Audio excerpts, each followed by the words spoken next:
أعوذ بالله من الشيطان الرجيم. بسم الله الرحمن الرحيم. تلك أمة قد خلت لها ما كسبت ولكم ما كسبتم ولا تسألون عما كانوا يعملون. اللہ تعالیٰ فرماتے ہیں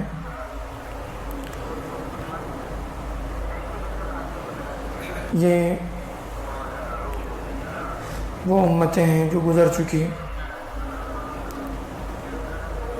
ان کو وہ ملے گا جو انہوں نے کمایا ہے، اور تمہارے لیے وہ ہے جو کچھ تم نے کمایا ہے، اور تم سے ان کے اعمال کے بارے میں نہیں پوچھا جائے گا۔ یعنی اس کا ایک ظاہری مفہوم ہے، بالکل واضح ہے کہ کسی سے اس کے باپ دادا کے بارے میں یا اس کی پچھلی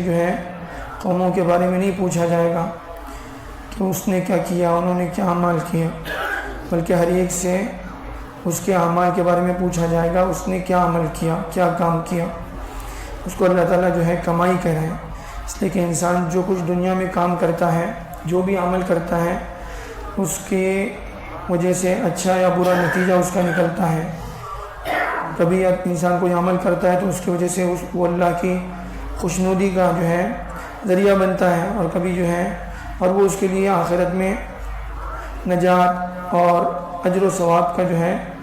اس کے ذریعے سے وہ مستحق ہوتا ہے۔ اور انسان کبھی کوئی عمل کرتا ہے تو اس کی وجہ سے وہ اللہ کی ناراضگی اور سزا اور گناہ اس کے حصے میں آتا ہے۔ تو بہرحال جو کچھ انسان اس دنیا میں کر رہا ہے اس کا اچھا یا برا بدلہ اس کو آخرت میں دیا جائے گا، اور کسی سے یعنی پچھلی قوموں کے بارے میں نہیں پوچھا جائے گا، ہر ایک سے اس کے اعمال کے بارے میں پوچھا جائے گا، اس کے باپ دادا نے کیا کیا یہ نہیں پوچھا جائے گا۔ اور اس کے علاوہ اس آیت میں اس بات کی طرف بھی اشارہ ہے کہ جیسے پچھلی قومیں گزری ہیں، یہود ہیں، نصارہ ہیں، اور جو بڑی بڑی قومیں جن کا دنیا میں بڑا نام تھا،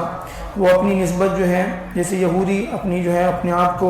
حضرت ابراہیم علیہ السلام کا متبع کہتے تھے، نصارہ بھی کہتے تھے، تو اللہ تعالیٰ کہہ رہے ہیں کہ ان کی طرف نسبتیں کر کے تم اللہ کے عذاب سے نہیں بچ سکتے۔ یعنی تم ان کی طرف نسبت کر کے، حالانکہ وہ ان کے اعمال بتا دیے گئے کہ وہ اپنے آپ کو اللہ کے حوالے کرتے تھے، اللہ کے احکامات کے پابند تھے، وہ اپنی ساری خواہشات کو اللہ کے دین کے تابع رکھتے تھے، اور تمہارا معاملہ بالکل الٹ ہے۔ تم صرف اس بنیاد پر تم اللہ کے عذاب سے نہیں بچ سکتے کہ تم اپنے آپ کو حضرت ابراہیم علیہ السلام کا متبع کہتے ہو، یا پھر حضرت یعقوب علیہ السلام کی نسل سے ہو، اس بنیاد پر تمہیں اللہ کے عذاب سے چھٹکارا مل جائے، ایسا نہیں ہو سکتا۔ ہر ایک سے اس کے عمل کے بارے میں پوچھا جائے گا، اس کے اعمال کیا ہیں۔ صرف نسبتوں کی بنیاد پر کہ فلاں آدمی فلاں خاندان سے ہے، فلاں قبیلے سے ہے، فلاں گاؤں سے ہے، فلاں زبان بولنے والا ہے، فلاں علاقے کا رہنے والا، ان بنیادوں پر اللہ کیا کوئی فیصلہ نہیں ہوگا۔ وَلَا تُسْأَلُونَ عَمَّا كَانُوا يَعْمَلُونَ، ان کے اعمال کے بارے میں تم سے نہیں پوچھا گیا، تم سے ہر ایک سے اس کے عمل کے بارے میں پوچھا جائے گا۔ اللہ تعالیٰ ہمیں آیتوں سے صحیح سبق دینے والا بنائے۔